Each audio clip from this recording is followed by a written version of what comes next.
Paz e graça para você ligado nessa emissora. É agora que começamos o seu programa de reflexão e de entrevistas e debates de todas as noites. O assunto a ser discutido hoje é o suicídio.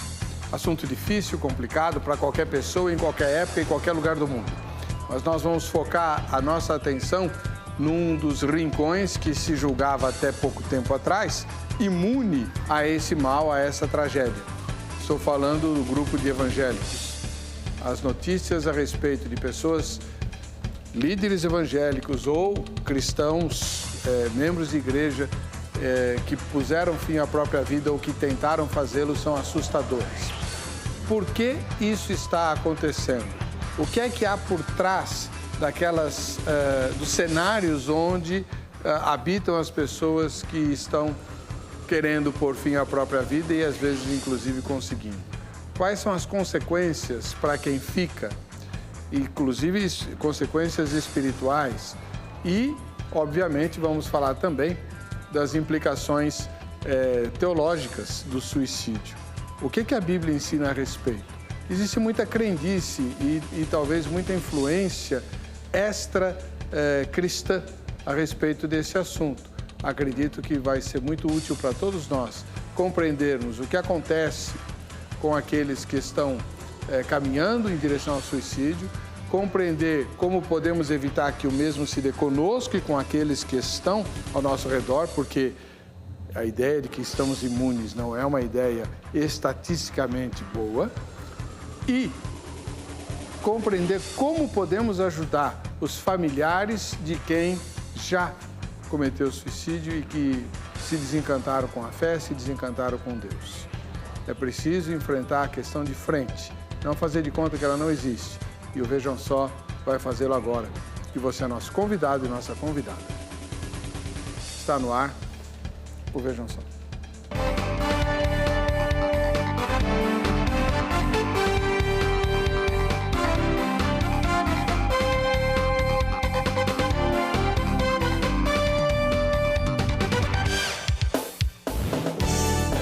Olá, com alegria começamos essa edição do programa Vejam Só, um oferecimento da Academia Teológica da Graça de Deus Agrade.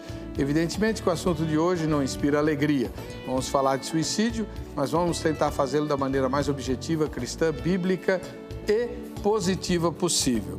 Para tratar desse assunto, a produção traz a doutora Veruska Kendorf, que é uma psicóloga e cristã da Primeira Igreja Batista aqui em São Paulo. Paz e graça, doutora Veruska. Paz e graça, tudo jóia. Eu fico muito feliz de poder estar aqui, contribuindo um pouco e podendo ajudar tantos irmãos que passam por situações difíceis, né, com seus familiares.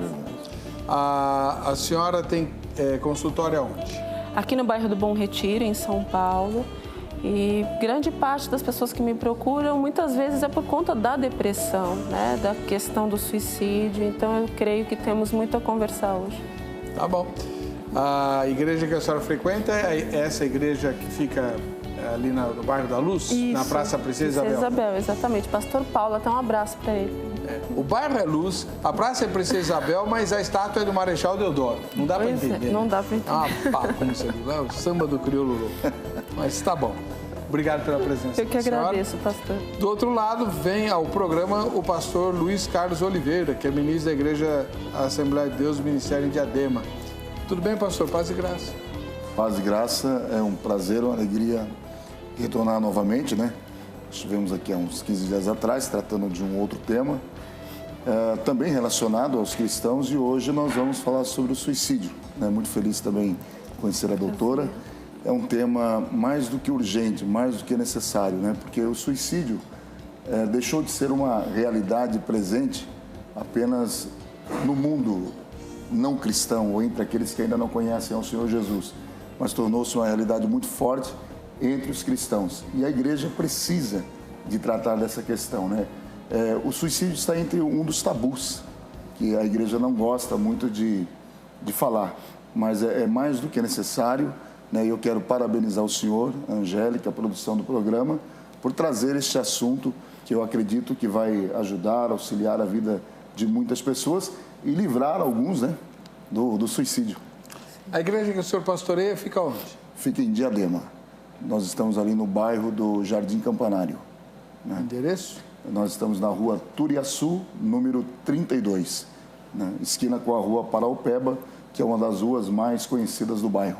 Muito obrigado pela presença do senhor. Eu que agradeço. Já já nós vamos ouvir os nossos convidados. Agora quem tem a palavra é o Zeca. Vai lá. Uma morte a cada 40 segundos no mundo.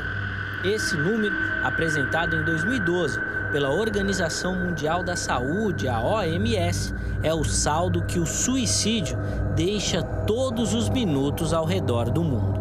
Isso sem contar que, provavelmente, esses números são muito maiores, já que a cada dia aumentam as doenças relacionadas à depressão e aos transtornos de ansiedade. Essa situação é tão alarmante que foi criado o Dia Mundial de Prevenção ao Suicídio. Todo dia 10 de setembro, essa data é um alerta para que este grave problema de saúde pública seja combatido. Segundo a OMS, poucos países incluíram a prevenção ao suicídio entre as suas prioridades de saúde. E só 28 relatam possuir uma estratégia nacional para combater esse mal. Segundo essa pesquisa, mais de 800 mil pessoas morrem por suicídio todos os anos, sendo a segunda principal causa de morte entre jovens com idade entre 15 e 29 anos. 75% dos suicídios ocorrem em países de baixa e média renda. As taxas de suicídio também são elevadas em grupos vulneráveis que sofrem discriminação, como refugiados e migrantes, indígenas, lésbicas, gays, bissexuais, transexuais. O número também é muito maior entre pessoas privadas de liberdade. Porém, de longe, o fator de risco mais relevante para o suicídio é a ocorrência de uma tentativa anterior. Mesmo diante da grandiosidade dos números, apenas alguns países incluíram a prevenção ao suicídio entre as suas prioridades de saúde. Sensibilizar a comunidade e quebrar o tabu são ações importantes para alcançar progressos na prevenção desse grande mal. Todas essas questões precisam ser uma prioridade governamental. Porém, aqui no Vejam Só, temos uma perspectiva espiritual de toda essa situação. E essa situação será alvo, então, do nosso debate de hoje. Será que o cristão está livre do mal que o suicídio representa? Ou mesmo uma pessoa salva e professando fé em Cristo Jesus, esse mal ainda assim pode atingir a sua vida? E se essa resposta for positiva, quais são as consequências disso? O cristão perderia a sua salvação ou ele permanece salvo? O que falar para a família? Qual deve ser a postura da igreja diante de casos assim? As respostas para essas e muitas outras perguntas agora, no Vejam Só de hoje, que está imperdível. Fique ligado, nós já estamos no ar. O assunto é suicídio. E a gente vai começar, então, conversando com a doutora Verusca, que é psicóloga cristã, e ela disse que no consultório há pessoas que a procuram por terem tentado o suicídio. Qual é a principal causa ou as principais causas que levam alguém a tentar contra a vida? Geralmente o processo, ele não vem isoladamente, ele vem numa progressão de um outro processo e muitas vezes chamado depressão, né? Uhum. A depressão, ela tem sido um dos maiores motivos das tentativas de suicídio, inclusive de pessoas cristãs, né? Eu fico impressionada como se fala tão pouco nisso e o quanto é importante as pessoas saberem que todos são sujeitos a um processo como esse, se não se cuidarem. Nós temos que parar com esse costume de isolar a questão espiritual da questão orgânica, da questão emocional. O ser humano, ele é montado pelas 3 áreas. Não dá para ignorar uma área. E às vezes as pessoas acham que são ilesas a esse tipo de processo porque só pensam na questão espiritual. E as outras coisas? Chateações podem levar a uma depressão. Falta de vitamina D pode levar a uma depressão. Problemas na tireoide pode levar a depressão. Eu já vi surtos psicóticos por conta de medicações. Crianças, esse final de semana, pastor, eu atendi um garoto de 14 anos que teve um surto psicótico por conta da consequência, da sequela de um medicamento para problemas respiratórios. Então, ninguém está ileso. Você pode, de repente, passar uma situação, ser socorrido e a medicação que te aplicarem no hospital trazer um efeito colateral agudo de bloqueio de produção química e você ter um surto depressivo e suicídio. E aí? Será que dá para desclassificar o cristão por conta disso? Muitas vezes as pessoas acabam colocando, não, só pode ter depressão porque tem pecado, só pode ter depressão porque você está fazendo algo de errado. Então a gente tem que ampliar um pouquinho essa visão e o que eu tenho visto a cada dia, boa parte, inclusive de pessoas depressivas, pastor, porque não tomam sol. E a vitamina D é extremamente importante para a produção de serotonina. Então, nós temos hoje diversas interferências orgânicas, eletromagnéticas, uso excessivo de celular, que para algumas pessoas que têm sensibilidade traz alguns problemas, isolamento. Eu vejo e recebo no meu consultório todos os dias queixas de líderes cristãos que passam situações difíceis porque estão isolados, não tem com quem confiar, quem conversar, não tem quem dividir, de repente, uma aflição, tem medo até de falar o que está sentindo, muitos, inclusive, com depressão. Então, eu acho que momentos como esse fazem a gente abrir um pouco esse leque para que a gente possa realmente ser cristão na totalidade e ajudar o próximo de uma forma total. Muito bem, essa foi a doutora Verusca Gendov, psicóloga, terapeuta da Primeira Igreja Batista aqui em São Paulo. Agora vamos falar com o pastor Luiz Carlos Oliveira. Ele é ministro da Igreja Assembleia de Deus em Diadema e autor, né, de um livro sobre o suicídio para dois. Está aqui. Esse é o livro do pastor. O que vem antes? Por que o senhor deu esse... Não? Então está aqui. É que eu achei que a ia pegar o pastor. O livro está aqui, ó. Pastor, por que o senhor deu esse título, Suicídio, o que vem antes? O motivo principal que me fez dar esse título ao livro foi o seguinte.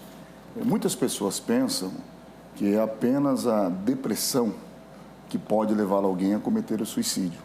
E como a doutora disse alguns minutos atrás, existem outras situações que podem também potencializar o suicídio. Então, nesse livro, eu aponto 15 elementos ou 15 questões que podem levar a pessoa a destruir a própria vida, né? Existem os problemas mentais, existem os problemas fisiológicos e também as questões espirituais.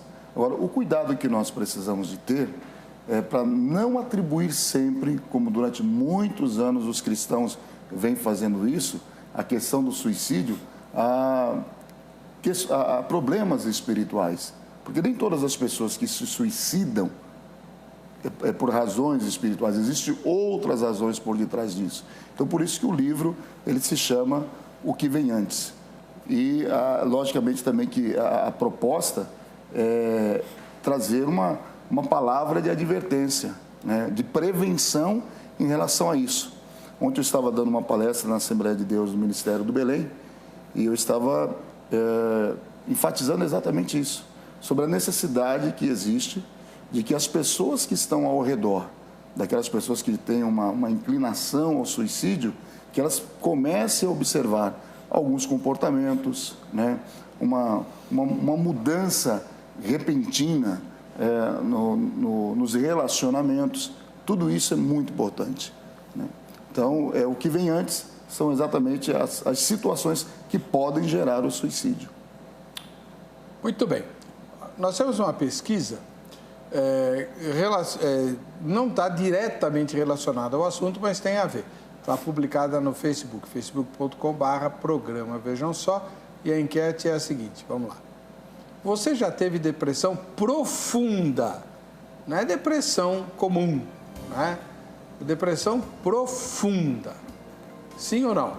É uma pesquisa que nós estamos fazendo. Não significa que você tentou o suicídio. Nós queremos saber quantas pessoas dos votantes já tiveram depressão profunda, tá bom?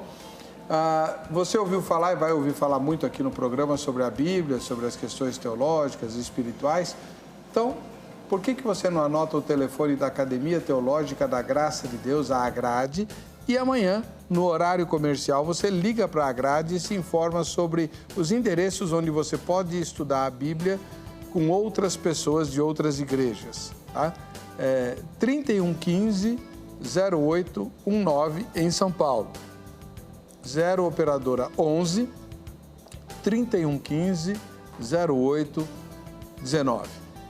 Aqui na sede existem vários outros cursos, não só o curso bíblico, tem curso de música, curso de canto, curso para quem quer tocar instrumento, curso para quem quer dirigir louvor, curso para quem quer dirigir igreja, não é teologia só, tem curso de gestão eclesiástica, administração eclesiástica, legislação eclesiástica, tem curso de história focado na época da Reforma,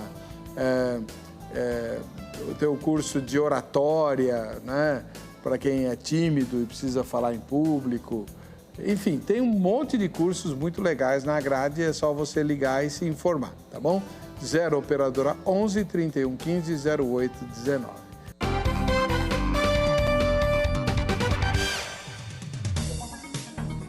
O assunto é pesado, é difícil, mas antes de a gente abordá-lo mais uma vez, vamos conhecer os nossos telespectadores e as nossas telespectadoras.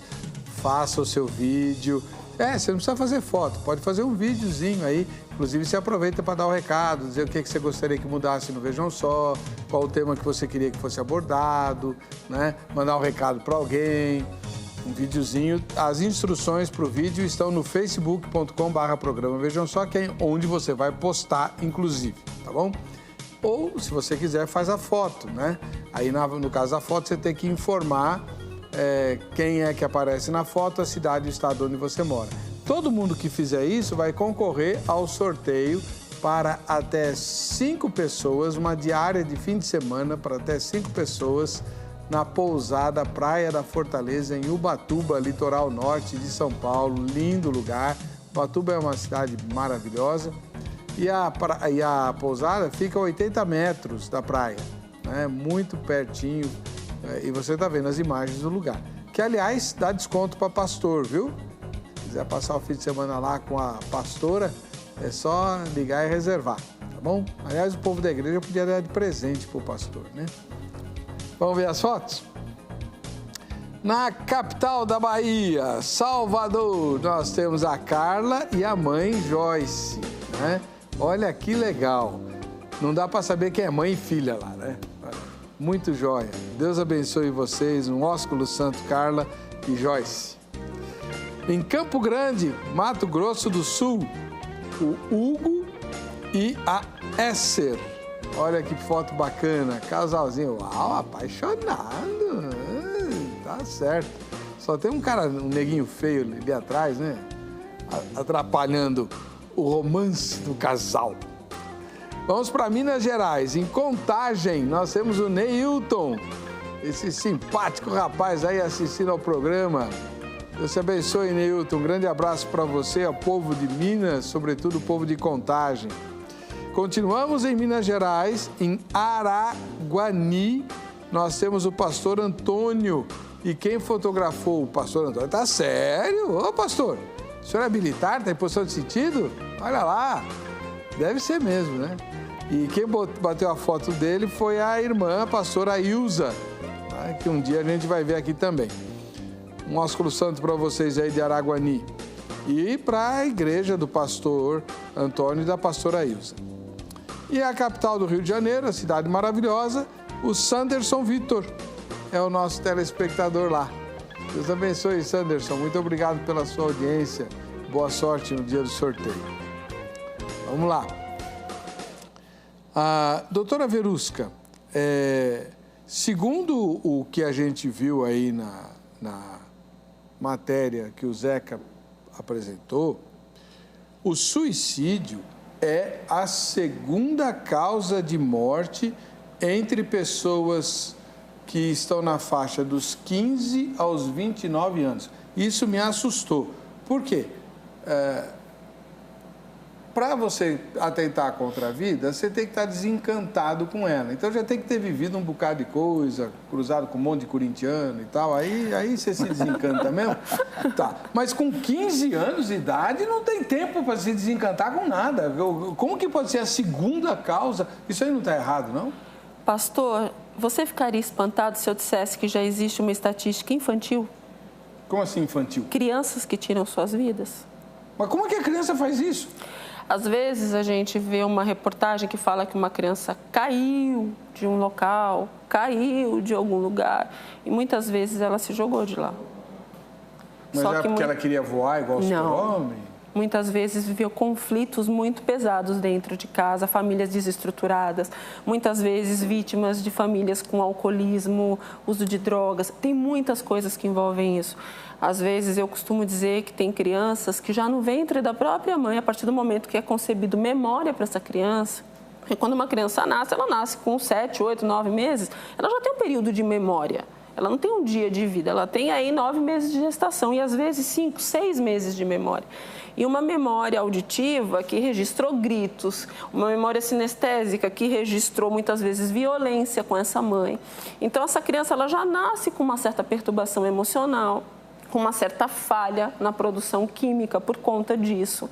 Então, é uma criança que já vem com alterações na sua emoção, alterações de humor. É uma criança, muitas vezes, que não sorri, uma criança que, às vezes, está isolada e não quer comunicação. E não porque tem um autismo ou uma outra doença que incapacita, mas porque ela já vem com um gasto mental, muitas vezes, no processo de gestação.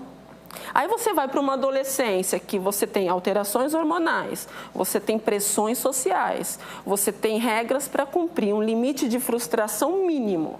Hoje os nossos jovens, eles não sabem se frustrar. Nós não temos uma educação hoje que limite a educação dos filhos, que ensine nessa educação algumas coisas. A criança quer tudo imediatamente. E o nosso jovem, infelizmente, está assim também. Então, é tudo muito imediato. E quando você não tem esse imediatismo acontecendo, você tem frustrações que causam desgastes muito rápidos. Então, você tem uma série de sequelas organizacionais, familiares, sociais, que colaboram para isso. Então, eu acho que está faltando um pouco daquele momento, sabe, que as famílias sentam na mesa e demonstram um pouco de afeto presencial para os seus filhos. Então, eu vejo uma liberdade muito grande, mas um isolamento maior ainda, que tem trazido, sim, uma doença muito grande emocional para esses jovens. E não é à toa que a gente tem visto aí as estatísticas. E é muito triste a gente ter que falar disso, mas eu acho que você, que é pai, que é mãe, está assistindo o programa Vejam Só, dê uma observada como é que tem sido a convivência e o vínculo presencial. Eu acho que isso faz toda a diferença na vida de um jovem. Bom, a gente vai voltar a falar disso daqui a pouco, mas antes eu quero ouvir o pastor Luiz Carlos. Pastor, e essa história de que líderes evangélicos, pastores, pregadores, professores de Bíblia, professores de teologia, não apenas crentes comuns, estão pondo fim à sua própria vida? O que explica isso? Bom, nós sabemos que, infelizmente, a assistência que é dada hoje aos ministros cristãos pelos ministérios, ela é muito falha.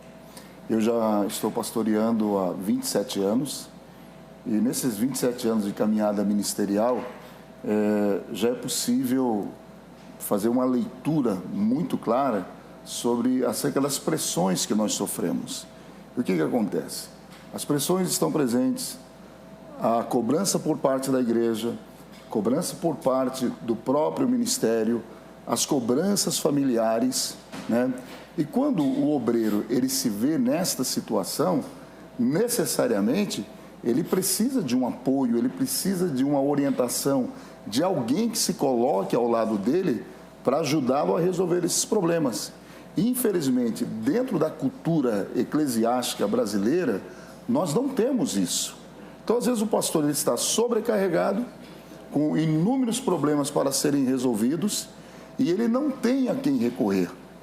E quando ele abre o coração, normalmente a leitura que se faz daqueles pastores que expõem as suas necessidades, os seus traumas, as suas desilusões, as suas dificuldades, é de que ele está sendo um péssimo ministro, de que ele é um homem que não tem comunhão com Deus, né? Uma outra questão também que acaba levando os líderes cristãos a cometerem isso são os escândalos. Por exemplo, pensa num pastor que durante muitos anos ele desfrutou do respeito da igreja por ter uma moral ilibada, por ser um homem cuidadoso em relação à sua família, ou seja, ele nunca se envolveu em nenhum escândalo. E de repente ele comete um adultério, ele, por alguma questão, acaba desviando algum valor financeiro da igreja e ele tem medo de que isso venha à tona, de que as pessoas descubram isso. Então, como ele não tem a quem recorrer, não pode abrir o coração, ele acaba cometendo suicídio. Por isso que é necessário que todas as igrejas, que todas as denominações, algumas delas já fazem isso, tenham um departamento exclusivo só para cuidar da saúde mental dos pastores. Porque às vezes você vê o obreiro lá do púlpito ministrando a palavra, ensinando, ou mesmo um professor de um seminário teológico, mas você não sabe qual é a realidade, o que ele está vivendo no seu dia a dia, né? Às vezes ele é privado de tirar umas férias, né? Infelizmente, e o pastor ele precisa de descansar. A igreja acaba interferindo nos seus relacionamentos familiares e aí vai somando-se todas essas questões e acaba no suicídio.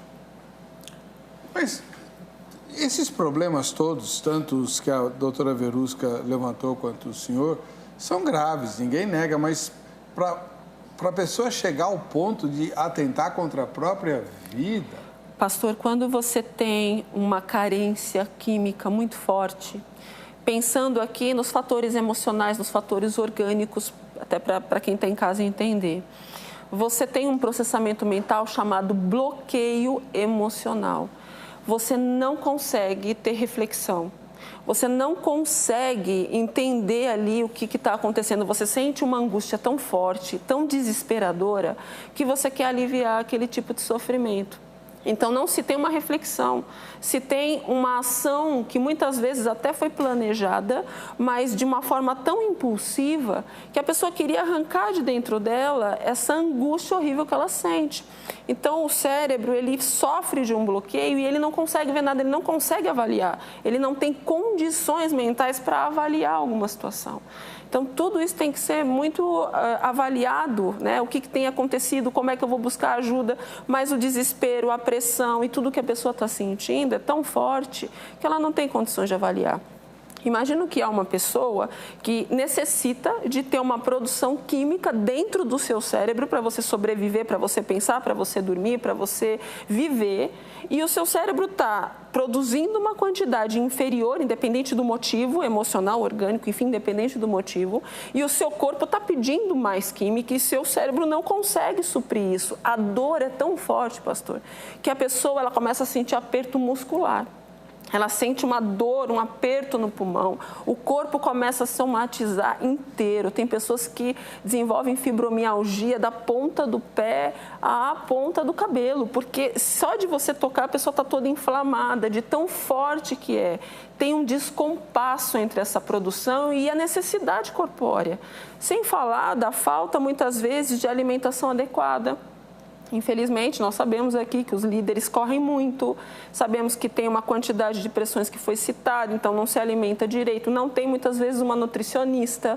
A rotina de um pastor e de um ministro envolve, às vezes, tempos de jejum, tempos de campanha, tempos de oração, e para isso era necessário ter um nutricionista que pudesse acompanhar essa rotina para que aquele corpo não tivesse carência química.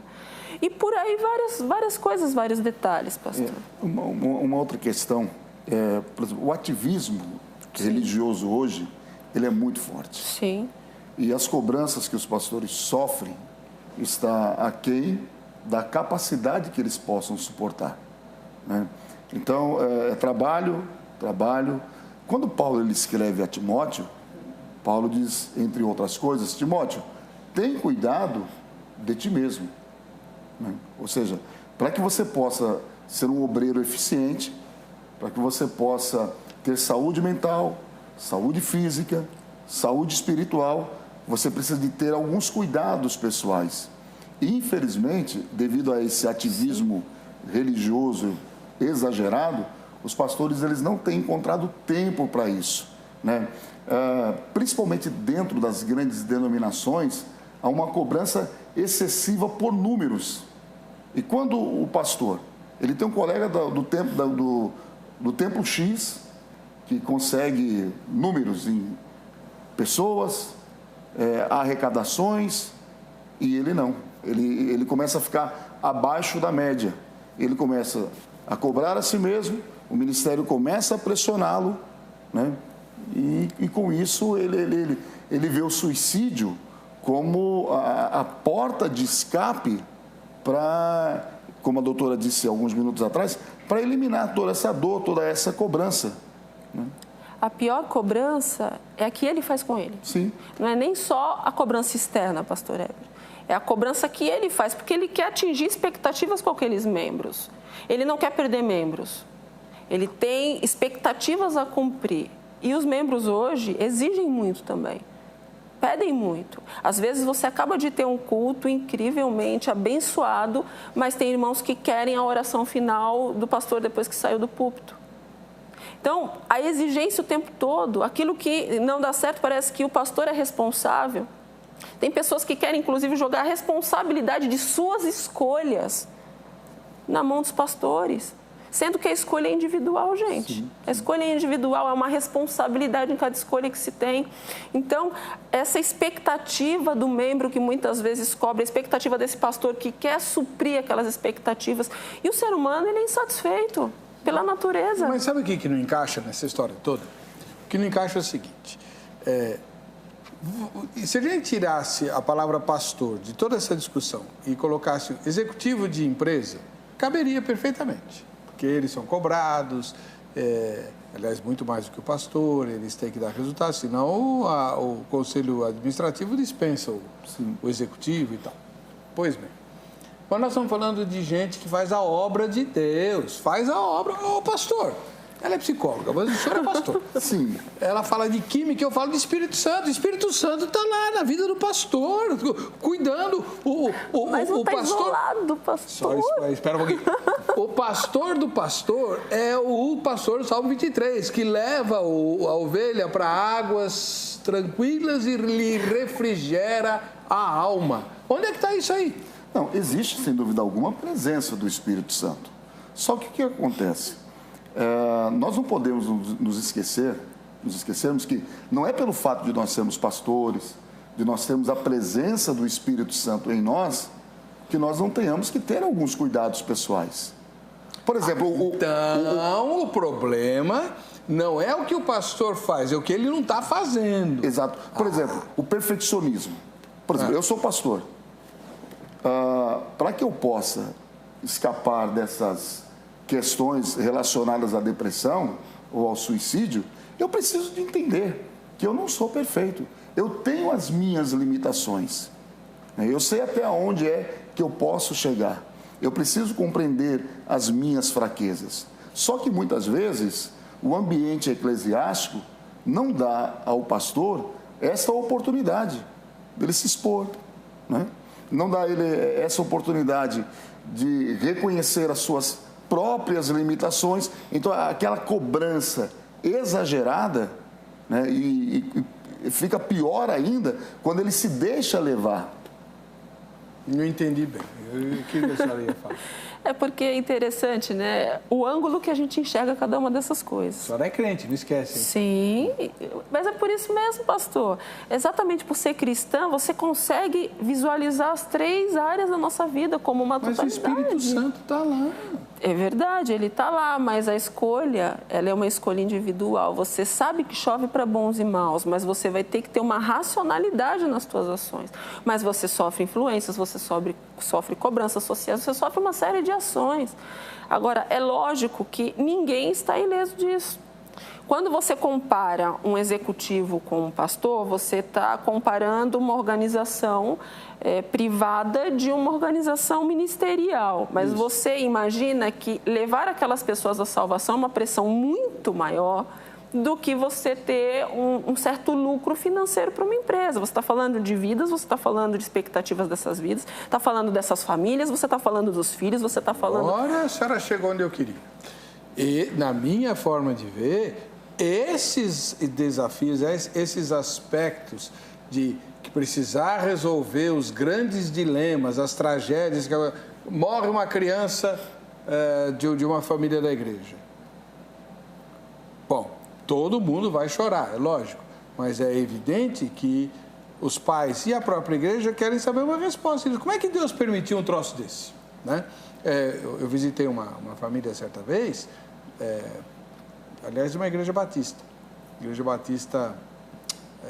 da Água Branca, em que uma criança tinha morrido na piscina de casa, uma criança pequena. Foram fazer uma visita, tinha piscina lá, a menina caiu lá, ninguém viu e morreu, né? Como é que Deus permite um absurdo desse tamanho? Né? Então, aí vão perguntar para quem? Para o pastor. Quem é que é o interlocutor de Deus? Quem que fala em nome de Deus aqui? É o pastor, ele ganha para isso. Então, o pastor tem que dar a resposta. A mãe de família que é acometida de câncer, né? E Deus vai ou não vai curar esse câncer da mãe de família, da diaconisa da igreja, da mulher que lavava os pés dos santos, como diz o apóstolo Paulo escrevendo a Timóteo, né? E se essa mulher morre?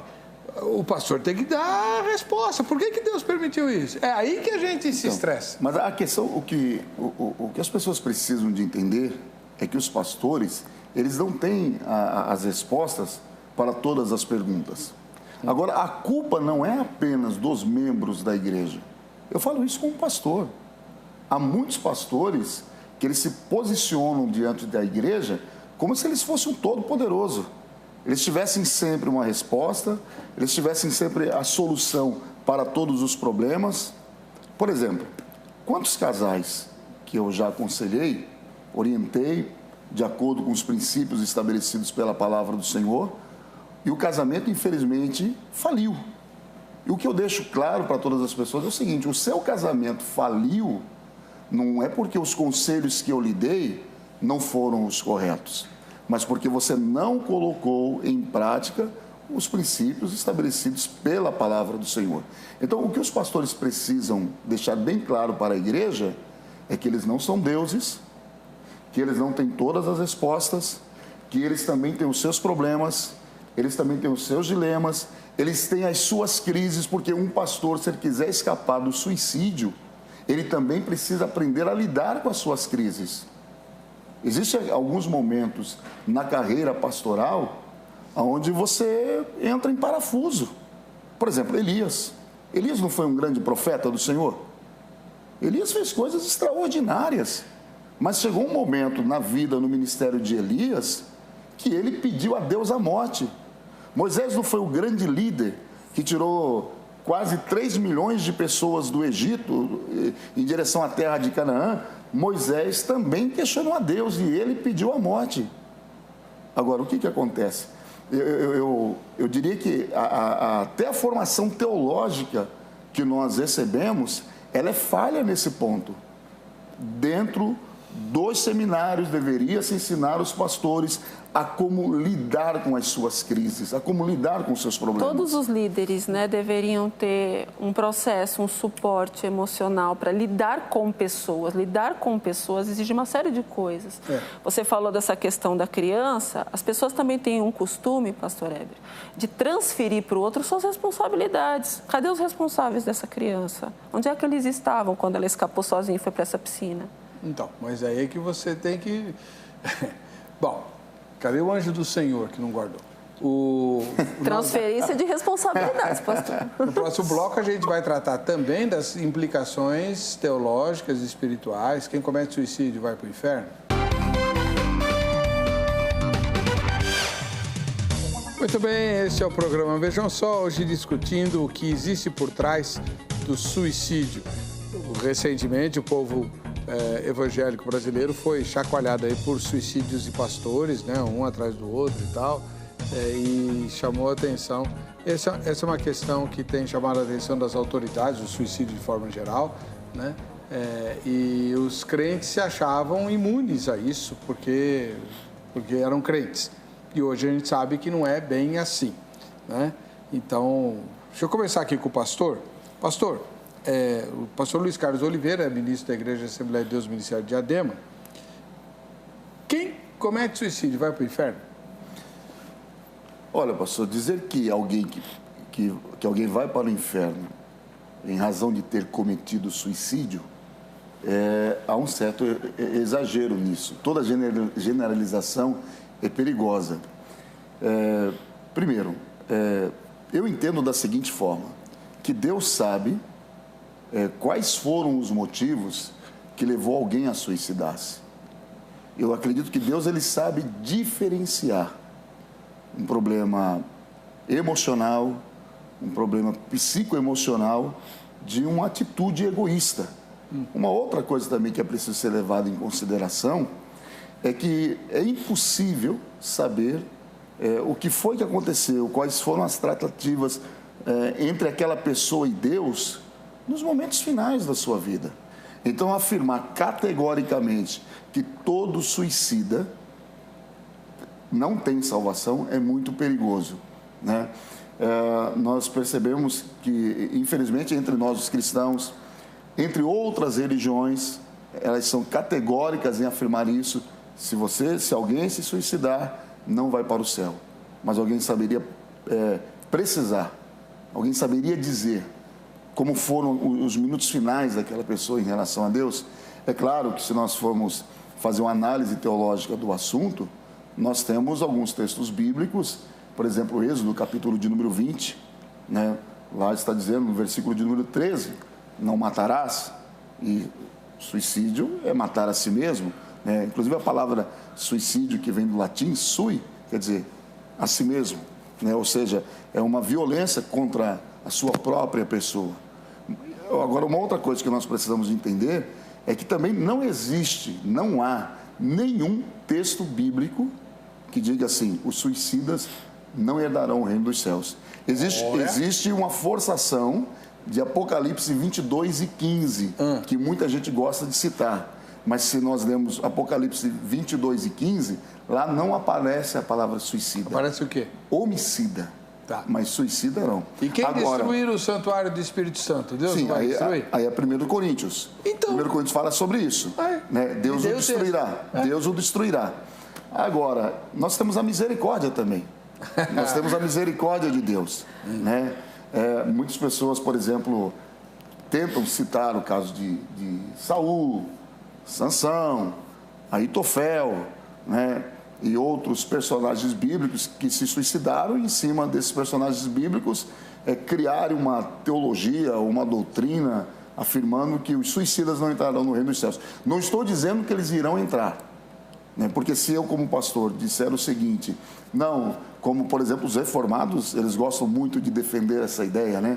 Não, o indivíduo ele é eleito, mesmo que ele cometer o suicídio, pelo fato dele ser eleito, ele não perderá a sua salvação. Aí força o texto de Romanos 8:38, que nem a morte nos separará do amor de Cristo. Mas a morte não separa mesmo. Não separa. Na verdade, a morte junta. Junta, na verdade, junta. Então, é uma hermenêutica errada que se faz no texto bíblico, né? Agora, se nós começarmos a dizer que suicida, como, por exemplo, os reformados dizem, né? Sendo ele eleito, ele não vai perder a salvação. Aí nós vamos abrir um precedente daqui a pouco. Já tem muitos cristãos se suicidando. Se nós afirmarmos isso, vai virar uma festa. Ele tem certeza que ele é eleito? Precisa perguntar. O cristão, você que está pensando... Mas aí não tem mais jeito. Então... Esse é o perigo. Pelo sim, pelo não, melhor não se... Melhor não arriscar. Como que a gente previne o suicídio, doutor? Olha só, para as pessoas que convivem com pessoas que sofrem de alterações no seu comportamento, então você que é familiar, que é amigo, que é um irmão da igreja, que é um líder, percebeu uma alteração de comportamento, porque a situação não começa do dia para a noite, tem um período de tempo de gasto emocional, ou orgânico ou espiritual, para você chegar num ponto como esse. Você vai percebendo que a pessoa vai perdendo a consciência para algumas coisas, a racionalidade para algumas coisas, os comportamentos vão se tornando mais isolados, a pessoa fica mais negativa. Tem vários comportamentos que vão indicando. Então, quando você já percebe essa alteração, você precisa sentar com essa pessoa e mostrar. Falar, olha, você precisa perceber suas limitações.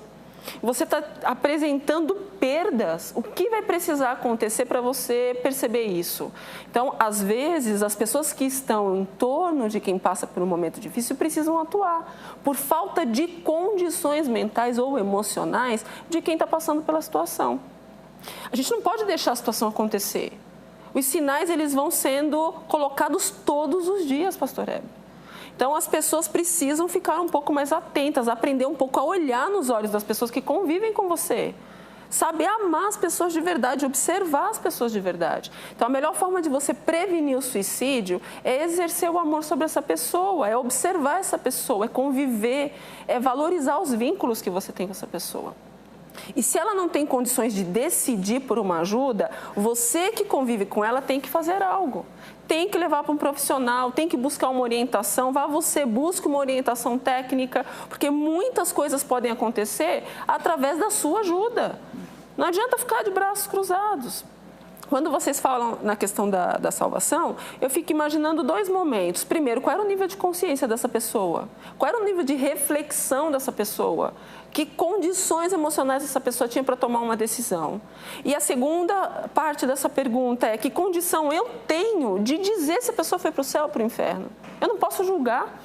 Eu não posso julgar. Então, a decisão, a pessoa precisa prestar atenção nesse potencial de decisão. Sim. E quando ela não apresenta condições, alguém tem que fazer alguma coisa. Em relação a isso que a doutora falou do acompanhamento, uma outra coisa que também precisa ser desmistificado do meio cristão, essa ideia de que a pessoa ela não possa passar por um tratamento. Não, o irmão chegou diante do pastor com um pensamento suicida, o pastor faz uma oração, diz: irmão, Deus te abençoe, volta para casa. Não é assim que se resolve, não é? Muitas vezes se faz necessário que você encaminhe essa pessoa para um profissional da área, para um psicólogo, para um psiquiatra, né, para que faça o acompanhamento. E o próprio pastor, em relação aos seus membros, ele tem essa responsabilidade. Por exemplo, se eu sei que na igreja que eu pastoreio há alguém que está pensando em se suicidar, eu como pastor, usando um linguajar mais trivial, eu vou colar nessa pessoa, eu vou acompanhá-lo, procurar saber como está sendo o seu dia a dia, né? Se aquelas desilusões elas estão desaparecendo, se os traumas eles estão diminuindo ou se aquilo está crescendo cada vez mais. É preciso existir esse acompanhamento. Agora, esse distanciamento é um descuido que, infelizmente, comete-se em relação a essas pessoas e acaba gerando toda essa tragédia que nós vemos aí. São 3.000 pessoas que se suicidam por dia, né? Como o Zeca colocou na matéria, a cada 40 segundos é uma pessoa. No Brasil, são de 30 a 32 pessoas por dia. No Japão, são aproximadamente 70 pessoas por dia que se suicidam. Tem uma estatística de 2014, pastor Heber, que diz que de 1980 até os dias de hoje, 60% de aumento nas questões de suicídio. Então, se a gente não fizer alguma coisa, se você que está em casa não tentar fazer alguma coisa, a estatística tende a aumentar. A sociedade, ela tem, infelizmente, colaborado muito para a doença humana, para o adoecimento das pessoas. E quem é líder precisa também saber orientar, saber encaminhar. Não há mal nenhum você passar num profissional que faça uma avaliação e possa dizer para você: olha, tudo isso que você está sentindo tem uma causa, e a causa pode ser essa ou essa. Vamos buscar respostas. É na busca dessas respostas que a gente vai conseguir resolver a questão. Eu tenho sido procurado por pessoas que não são da igreja, são levadas à igreja para tratarmos dessa questão. No mês passado eu peguei um casinho de uma moça, o caso de uma moça, 18 anos de idade. Ela tomou 250 ml de cândida e cortou os 2 pulsos. Em menos de 8 dias, uma família levou uma outra jovem à igreja para conversar comigo. Ontem, ela foi ao culto, eu conversei com ela, falei: aí, como é que você está? Ela disse: pastor, estou melhor, graças a Deus. Tem uma outra senhora, eu faço caminhada, não parece, né? Mas eu faço caminhada, né? Todas as manhãs, né? E há uma senhora que faz caminhada lá no mesmo local, e ela já pensou no suicídio algumas vezes. E o que é que eu estou fazendo? eu vou fazendo caminhada, todas as vezes que eu encosto nessa senhora, nós vamos conversando, e sexta-feira, ela estava conversando comigo, ela disse para mim: pastor, muito obrigado, porque depois que o senhor se aproximou de mim, começou a me aconselhar de acordo com os princípios da palavra de Deus, graças a Deus, aquele pensamento de suicídio desapareceu, pastor. Vamos lá, vamos para Crentolândia. O Zeca esteve por lá e deve ter ouvido bastante coisa a respeito do assunto de hoje. Vejam só. Suicídio. Você acha que o cristão está livre desse mal? Não. É porque nós vivemos numa sociedade muito violenta, né? Então a gente não está livre, a não ser que a proteção divina venha sobre nós e nos proteja. Não, acredito porque o diabo, ele não brinca de ser diabo, né? Então ele tenta afligir, independente de ser cristão ou não. Né? Agora, cabe o cristão dar brecha ou não, né? Para ele conseguir afligir ou não. Acredito que não, né? Porque é Deus que dá a vida, né? Então, quem é nós para tirar a vida, né? Então, acredito que não. Mas, né, Deus conhece cada um, né? O profundo e o íntimo. Então, cabe a Deus julgar, né? Porque até na morte, quando o Senhor Jesus estava na cruz, Ele tirou esse poder da gente de julgar o futuro de uma pessoa, né? Então, mas assim, eu por mim, eu vou dizer assim, né? Deixo para Deus julgar. Acho que não, porque o suicídio já é, vamos se dizer assim, é um espírito maligno, né? Na realidade, que quando aquela pessoa não tem uma intimidade com Deus mesmo, tem brechas, falhas, o inimigo entra e acaba colocando até mesmo depressão, que vem ocasionar o suicídio. Agora, uma pessoa que tem um corpo fechado mesmo na presença de Deus, na santidade, na comunhão, ela sim consegue vencer esse mal. Agora, se ela está despreparada, corre um grande risco. Não. Tem que vencer ele, né? Primeiramente, crer no Senhor e não fazer mais isso. Porque o que aconteceu com Judas, né? Ele se matou, porque ele fez coisa errada. O próprio Jesus podia perdoar ele, porque ele, né, traiu ele por 30 moedas. Para que se matar? Nem o Senhor se agrada da morte, por que nós vamos fazer isso? Falta de fé. Eu acho que ele não está livre. Não está livre.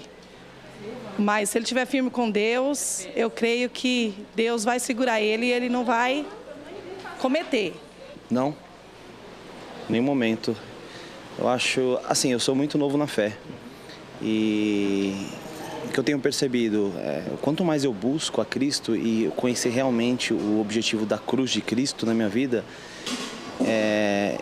eu creio que eu estou mais próximo da salvação. E de viver realmente como um discípulo, como um cristão. Agora, não porque eu sou um cristão que eu estou livre das doenças mentais. E o suicídio é devido à doença mental. Depressão, estresse, o nosso dia a dia, as maldades que tem. Então, eu acho que quanto mais você se aproxima de Cristo, mais você está livre do suicídio. Mas um cristão sim pode cometer suicídio. Bom, eu não sei se o certo é falar doença mental ou doença emocional. Doença emocional ou desequilíbrio momentâneo emocional, bloqueios emocionais. Doença mental é outra coisa, né? Você sabe que são poucos hoje os processos de adoecimento mental. Se tiver no máximo 2%, é muito, pastor. Hoje nós temos desequilíbrios, desajustes por N fatores. Né? Mas as pessoas ainda têm uma falta de informação dentro do tudo próprio... bem, a gente entende o que a pessoa está falando lá. Né? O importante é frisar que quem tenta o suicídio não é porque está mal espiritualmente, mas também não está bem, né, pastor? Não, a pessoa não está mal espiritualmente, mas também não está bem, eu concordo. Mas eu penso o seguinte, quando alguém sofre de depressão, o cristão ele pode sofrer de depressão, né? Mas isso não quer dizer que é porque há um bloqueio no relacionamento entre esta pessoa e Deus. Eu conheço casos próximos de mim, mas muito próximo mesmo, de pessoas com quem eu convivo no dia a dia, né? E passou por uma fase de depressão muito forte. E essa pessoa tem uma comunhão com Deus. Minha esposa passou por isso, né? Ela enfrentou durante 2 meses esta situação. Eu a conheço, a integridade dela, sei do relacionamento que ela tem com o Senhor Jesus, mas ela teve esse problema. Então é muito perigoso, por exemplo, uma das pessoas ali disse o seguinte, que um cristão que realmente está em comunhão com Deus, que anda na presença do Senhor, jamais passará por isso. Eu diria para o senhor e para a doutora e para os nossos ouvintes, que eu particularmente eu nunca tive uma depressão, mas eu tive que ter muito cuidado para que isso não acontecesse comigo. Houve momentos na minha caminhada ministerial que a pressão foi tão grande que um dia eu sentei-me no púlpito, sozinho dentro da igreja, e orei ao Senhor e disse, Senhor, isso não vai acontecer comigo. Senhor, eu percebo que a depressão ela está tentando me atingir. Então é muito perigoso. Outra coisa também, dizer que é o diabo. É claro que eu sei que existem as influências espirituais. O diabo pode sim colocar alguém em um quadro depressivo, mas nós não podemos dizer que todas as pessoas que estão depressivas é por causa do diabo. Nem todas as pessoas que se suicidam foi por causa do diabo. É o que a doutora disse alguns instantes atrás. É uma transferência de responsabilidade, porque cada ser humano, né, desde que ele esteja com as suas funções mentais de forma correta, ele sabe decidir, ele tem essa possibilidade de tomar decisões. Então, transferir ao diabo, transferir a pessoas é muito perigoso. E, às vezes, transferir à própria igreja também, que muitas pessoas fazem isso. Ah, você está depressivo por quê? Você está pensando em se suicidar por quê? Por causa da igreja? Não. Então, eu penso que você tem que assumir essa responsabilidade. E eu diria para os nossos ouvintes, né? Se você está passando por isso, busque um tratamento, busque o socorro de Deus, aconselhe-se com pessoas que tenham estrutura espiritual, estrutura emocional, e com certeza você vai escapar disso. Você sabe que as doenças emocionais, principalmente quando a gente pensa depressão, tentativas de suicídio, tem condições comportamentais, forma de olhar, forma de andar, forma de falar, que são específicas quando a depressão é espiritual, outras são específicas quando tem uma alteração orgânica e outras são específicas com alterações emocionais. Um profissional que lida com isso, uma pessoa especializada, ela consegue saber quando é uma coisa e quando é outra pela característica que se apresenta.